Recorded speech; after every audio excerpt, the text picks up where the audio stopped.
Cast sa GMA drama series nga Love Before Sunrise, mi kompleto sa Tuna Festival 2023 experience sa mga taga General Santos City. Gani, giatangan o gidagsa gayod sa mga general ang ilang performances atol sa Kapuso Mall Show. Ano yung report ni Abby Caballero? Kung energy ang hisgutan, di gayod magpaulahi ang mga taga General Santos City.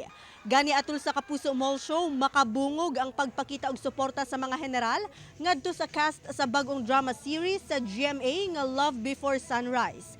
Asa may paambit sa ilang talento sa pagkanta sila si Dennis Trillo, Andrea Torres ug Bea Alonzo.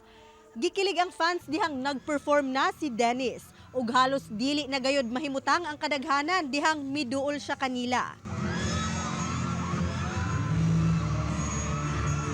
Daghan sab ang na-starstruck sa beauty ug performance nila Andrea ug Bea.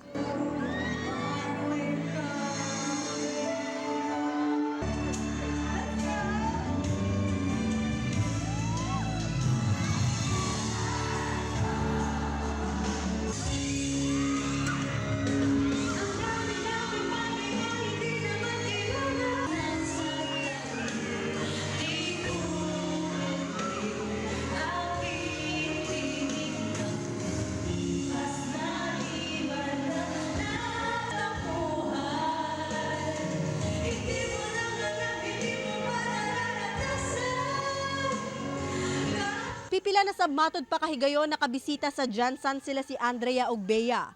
Mapasalamaton-matod pa sila sa walay puas nga suporta sa mga general. Ako naman lagi excited bumalik dito ng Jensen. And syempre, ang tagal na rin since the last.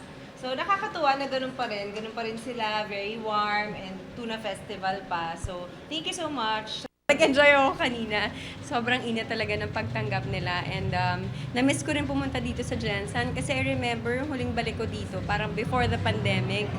Ramdam namin yung warm welcome lahat ng mga general nating mga kapuso. Kaya maraming salamat sa inyong mainit na pagtanggap sa amin. Samtang karong September, duna na say dapat atangan ang atong mga kapuso ang Love Before Sunrise nga mao ang pinakabagong drama series sa Kapuso Network. Kwento to ng mga ordinaryong tao, may extraordinary na love story. Makaka-relate yung mga taong manonood dito. Kauban si Bong Vicencio sa kamera. Ako si Abby Caballero para sa At Home with GMA Regional TV.